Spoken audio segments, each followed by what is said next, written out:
I'm King Link, and it's time for the Game Pass December 2021 review, Part 2. If you haven't seen Part 1, you can check the description, I'll put a link there. There were 13 amazing games to discuss. I also talked about Game Pass dropping the Xbox Game Pass for PC and instead calling it PC Game Pass. But as I said, I mostly cover all the Game Pass games, and again, Among Us is great with friends, reviewed.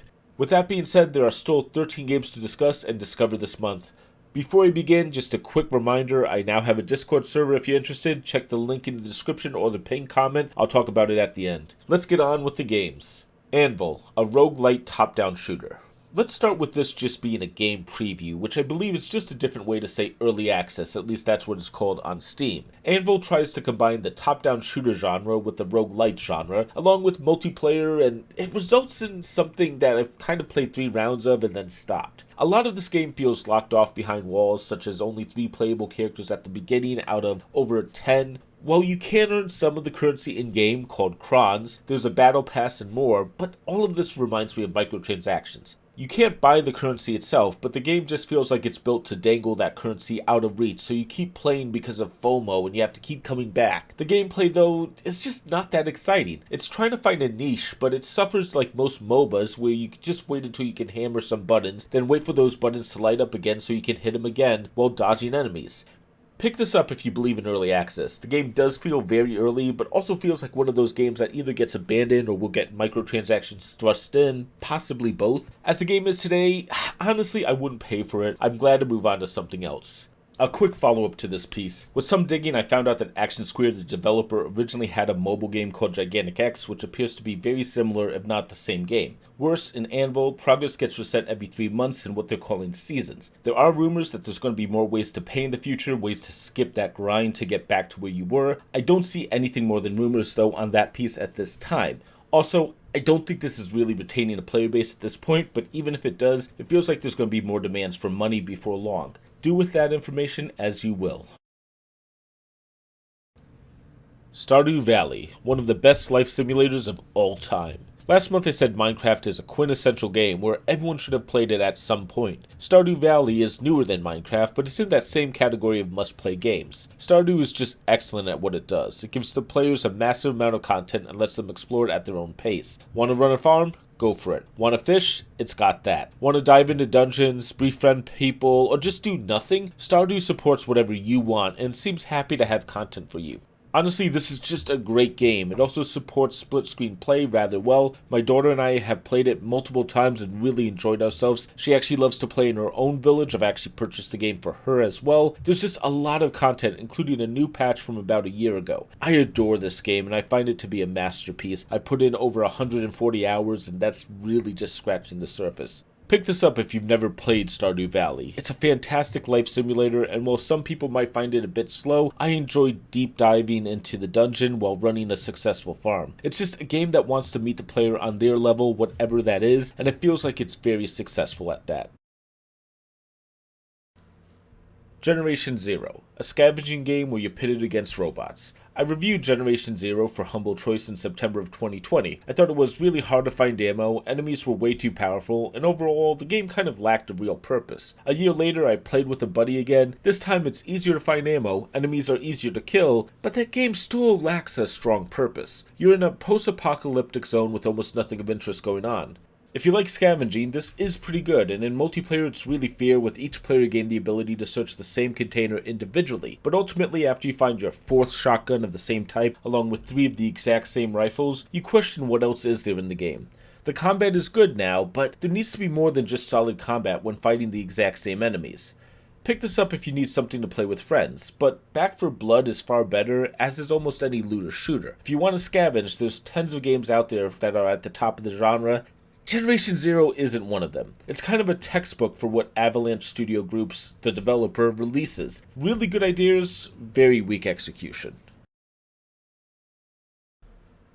Final Fantasy XIII-2, the sequel to Final Fantasy XIII.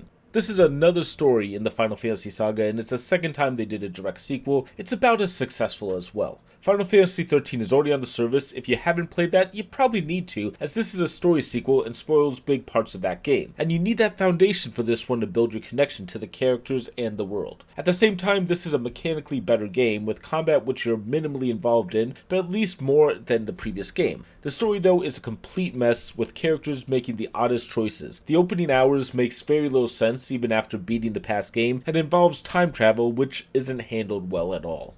Pick this up if you like Final Fantasy XIII and really want more. That's really the bar. If you haven't played Final Fantasy XIII, play that first. If you don't like that one, this one is slightly better, but not remarkably so. While there is a story here that might eventually come together, I'm not a fan, especially not of the opening hours. The first time I played this, I got very deep into it, but it just never really paid off unless you're doing a detective level dive to piece it all together. Rubber Bandits. Wacky physics in a bank heist game. Conceptually, Rubber Bandits is good. Players have to rob a bank and flee with the most money. It's even better when you're competing with your opponents to secure that cash. The physics are wacky, but it's just a wild beat 'em up between the robbers while trying to flee with the most dough. Good concept, but after the first run, you don't get anything to keep you playing, you just can chase more money. There is an arcade mode that's rather good, where instead of trying to get $20, I ended up with over like $200 of the currency in the game, so 10 times the award and maybe 3 to 4 times the length of the game, while playing with the other players instead of against them. But again, there's not much that you can use that money for. You just buy more skins and then play again. The core mechanic works of course, but there's no reason to keep playing. Pick this up if you need a game to turn on for like 15 to 20 minutes while waiting for a couple friends that you won't mind turning off again suddenly. After playing it for a little under an hour, I wouldn't have any objection if I played it again, but I also have no reason to return now that I've seen all the levels. Townscaper, a fun and innovative toy. Townscaper is rather simple. You start on a giant ocean and then you can paint the land and buildings on the ground to form a city. That's a pretty interesting concept. Townscaper pushes players to discover what you can build with their toolset, whether it be ultra-tall towers, large apartment buildings, or vast cities. But that's also all Townscaper has you do. There are a few achievements for creating specific architecture or specific layouts, but otherwise, the game really offers no other functionality. Even looking at the city is odd because there's no life to it. There are a few birds that you can have, but there's no humans, dogs, or cats, or any city life, so it's a barren world. Pick this up if you want a fun toy to play with or an easy 1000 gamer score. This is interesting to pick up for a while, but also a lot of people are going to be playing this just to get the achievements and move on. Truthfully, I question how much time people will spend outside of that. Archvale, a bullet hell version of Zelda. Archvale starts with a difficulty setting. You can play on easy, normal, or hardcore. I actually tried easy and normal. On the easy difficulty, this feels like a very welcoming and friendly Zelda game, though I wasn't really dying too much. I was actually having a blast, though I heard this was supposed to be a bullet hell game, so I tried normal. It is a bullet hell game. Normal difficulty ups the challenge to the point where I needed a lot of work to complete areas, but that's part of the fun of a bullet hell game. Archvale also has randomized maps and a great art design. The enemies and characters all look amazing. I also ended up using magic more than melee or range, which is not my normal approach in these games. The one downside though is with the randomized maps, almost all the dead ends in the game are empty, so exploration really isn't heavily rewarded. Pick this up if you want a fun adventure game or a bullet hell game. I'm kind of amazed at how well both of those genres are represented here. Easy was really fun, but normal was still challenging and entertaining. I'm likely to return to play more, though I don't know which of these difficulties I'll continue with. Warhammer 40k Battlesector, XCOM done in the Warhammer style. Let me start by saying I've struggled to get into the Warhammer universe. I've had a good time with Vermintide, Space Marines, and some others, but the lore in these games are so heavy with the franchise. Battlesector itself is a strategy game where players take turns to move units and combat the enemy forces, similar to XCOM. There are only 3 factions currently in the game, with one of them being a little skimpy. The main 2 are the Blood Angels, aka the Space Marines, and the Tyranids. There is another faction coming, but that's going to be paid DLC as well. The rest of the game falls into the typical Warhammer style. Thick lore that's really hard to get into at first. I'm sure Warhammer fans will love the story here, but I didn't get deep into it. However, the gameplay was solid and it's exactly what you expect from an XCOM style game. So pick this up if you like Warhammer or XCOM. It's very well done, interesting, and a deep game with solid turn-based gameplay. When the strategy went well for my team, it felt like I was holding off hordes of enemies with military precision, which is exactly how it should feel. Space Warlord Organ Trading Simulator, a fast-paced trading of human organs. Space Warlord Organ Trading Simulator, I'm just going to call it the trading game, feels a lot like how working in the stock market is. It's crazy, it's hectic, and there's no downtime. Players start a trading day with only a couple of minutes to work. They can take new requests from people, buy organs, and then fulfill requests. Each request gives a reputation that levels up the player and gives access to even more of the organ market. The story in the trading game, though, is a little strange. It's mostly done through pop-ups and requests made. However, there doesn't appear to be any real choice. If you don't accept a story request, they keep making that request every day until you finally accept it, so they stop asking. The UI here is also a little rough. Quite often I had to buy something, but someone else bought something at the exact same moment and the UI updated underneath me. I bought the wrong item, of course. There are also times that you have to just manipulate the interface when the game gets into weird states, such as a full marketplace. Then you have to buy organs and immediately sell them if you don't want them, just to see new organs appear. Pick this up if you like the idea of being a day trader. This is a fast-paced, hectic game, but it's quite fun once you get into the flow of the game after an hour or two. The game only lasts a couple hours, so there are multiple endings. Also, you can get all 1000 gamer score in about 3 hours. I know I did. Serious Sam 4, a classic FPS with those classic bad puns. Serious Sam 4 feels like a throwback to a bygone era. It might remind some people of Doom 2016, but it lacks a lot of the grandeur of that title, instead just gives the player large guns and hordes of enemies to kill. This sounds great on paper, but Serious Sam also tries to revive a style of gameplay that's kind of gone out of style. The Duke Nukem wisecracking was awkward in 2011 with Duke Nukem Forever, and a decade later it's not much better, and the one-liners here are far worse. Yet Serious Sam 4 tries to be self-aware, which kind of only highlights the problem. The story, though, doesn't work, but what does work is the gameplay. Serious Sam brings large battlefields filled with enemies and arena settings back, and it's quite successful at it. The hordes of enemies are vicious, and the game revels in the violence in a way that games seem to have forgotten about. Pick this up if you like the Serious Sam franchise or classic FPSs, though I'd probably suggest quite a few games before this, most notably Doom 2016 of course. Serious Sam 4 tries to remain true to the Serious Sam series, but also makes it hard for new players to get invested in the game. Still, this brought back fond memories of times where the story wasn't that important, though perhaps they could have skipped the story completely here. Halo Infinite. It's Halo. People probably aren't watching my video for Halo Infinite. There's a ton of people talking about this game, both good and bad, and that's great. As for my take, it depends what you're talking about. The first couple of hours were great combat, but a story that yet again feels kind of poorly told. A lot of people seem to put Halo up on this story pillar, and while the franchise has excelled at world building, the story in most Halo games isn't that great. I kind of wish it was as good as people thought it was. But Halo is about combat, and the combat in this game is excellent. It's hard to deny the skill of making the combat flow so seamlessly. That is until the end of the second mission, when the game switches to an open world format with a large map and hundreds of things to do. I've actually talked about boring and pointless open world games before, and Halo Infinite is a perfect example of a great open world game that rewards the player.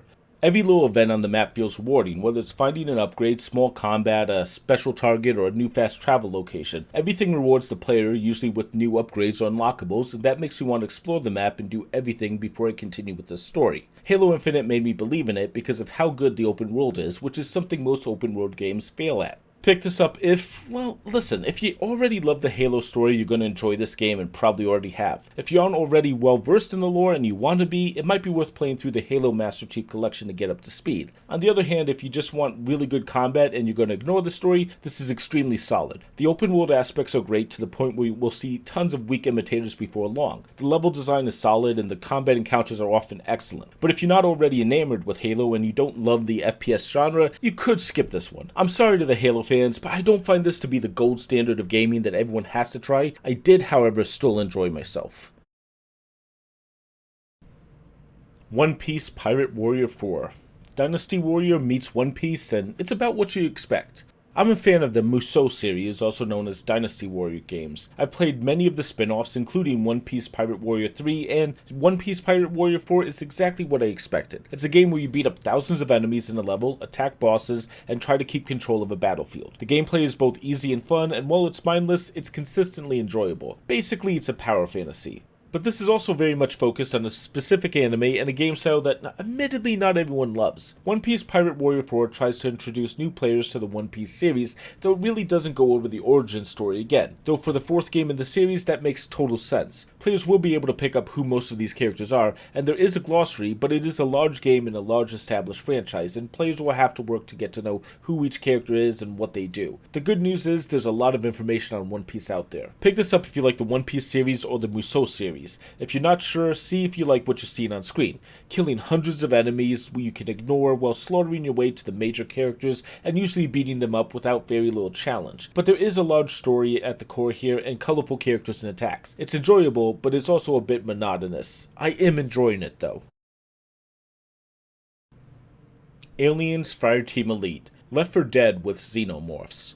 Aliens Fireteam Elite tries to get the same Left 4 Dead feeling of moving through levels and getting harassed by an unending horde of enemies. There are a lot of xenomorphs coming at the player as they explore derelict locations and trying to complete missions for command. As players progress, there's also loot, upgrades, and levels that will help enhance the player to try to give them more power. However, the matchmaking wasn't working when I tried the game at all. The gameplay itself feels like a weak skin pulled over a Left 4 Dead game. On a single mission, I killed like 200 aliens myself, and my android partners killed about the same, which is far more than existed in any movie, I think. The cover system is pointless in a game that has so many melee attacks. I'm sure it will matter eventually, but it really feels out of place in the first couple levels. Dying at the end of the level resets about 30 minutes of work, but also shows that the levels don't change at all. Also, the look isn't that great. Pick this up if you like the Aliens franchise and have a fire team ready to go. This game allows you to play with 2 people. If you want Left 4 Dead with a sci-fi enemy, it's fine, but again, I have to say Back 4 Blood did all of this far better. The player base is also hurting quite a bit, but that might be because this is more of a one-and-done multiplayer experience, though there are difficulty levels after you beat the game. And that's what I have for this video. So that's 13 games in this video, 13 games last time. How was this month? Well, Halo Infinite delivered. Whether it's what fans wanted or not, I'm not really sure. It's definitely far different than any Halo game before it, and I feel the story wasn't exactly what people were hoping for. But still, this feels like the most unique game in the series for good or bad. There were a lot of games, though, that I found myself enjoying quite a bit, with many indies leading that charge. While a few were shorter than I expected, I still found myself enamored with them. I will say that the amount of games this month was extremely high, but I'm hoping that this is just because it's at the end of the holiday season, though of course looking at February of next year, this rate will probably keep coming for a while. Good for you, a little rough on me. So let's just get to the strongest of the month. 5 games I enjoyed the most and think you should check out. The 5th strongest game of this month is XO1. This is a shorter title, but it's also a fresh idea and quite enjoyable. The gravity craft is strange at first, but becomes second nature by the end of the game, and I love the feeling of it. There's an exhilaration every time you go airborne that makes the entire game worth trying. The 4th strongest game of this month is Archvale. I enjoyed both ways of playing this game. The easy mode is perfect for people who don't want to get frustrated with the crazy attacks of the enemies. The normal, and I expect the hardcore mode, will push the player to the limit. Overall though, this was a very solid experience. The 3rd strongest of this month is Next Space Rebels. This is one of the few games I kept playing after I finished recording, and it deserved it. The ease of creation drives the player to create new designs. The progression does get a little frustrating at times, but it's also extremely fun to build and create new rockets. The 2nd strongest of this month is Stardew Valley. If you tried Stardew Valley and didn't like it, I understand, but I do think everyone should try this game because there's a very nice, relaxed experience here, as well as fantastic gameplay. I spent about 100 hours on this game, like I said, and with all the upgrades and new content, I should go back and play even more. And that leaves the strongest of this month. If number 2 is Stardew Valley, a game I think everyone should play, there's only one game that could be higher. It's Halo Infinite. I do have issues with this game. It's not perfect, but it's also pretty close. The combat feels flawless. That's hard to do with any game. The open world has me excited to return to play more. While the story didn't hook me, I don't mind because there's other reasons to return. I do wish there weren't 2 or 3 hours of linear gameplay before players get to experience the real meat of the game, but once you get there, Halo Infinite is quite wonderful. And that's what I have for December 2021. It's almost January. I apologize. I've had a few family things come up, a major birthday party for someone very special to me. Love you, kiddo. But I'm already working my way through the new games for next month, and I'm also still working on my best of 2021. That should be coming sometime soon. I do want to apologize. Last video, I left the dicey dungeon tag on the Hunter Call of the Wild section. I'm sorry about that. Mistakes were made. I'll try to be better, which probably means I did the same in this video somewhere or did something stupider. As mentioned though, I have a Discord server called The Roundtable. Please check that out. I'm happy about the community growing there, and I'd love to see even more people join up. And if you're new here, consider subscribing to the channel, ring that bell if you want to be the first to see my videos, like, comment, and share. That's always helpful, of course. Last month there was actually a ton of new viewers, and thank you to everyone who helped me hit those numbers, whether it be sharing or just talking about it. That means a huge amount to me. Please stay safe out there as well. Now, I'll be popping up the part 1 of this video so you can find out about all those games you might have missed out on and Humble Choice for December 2021. See you next time.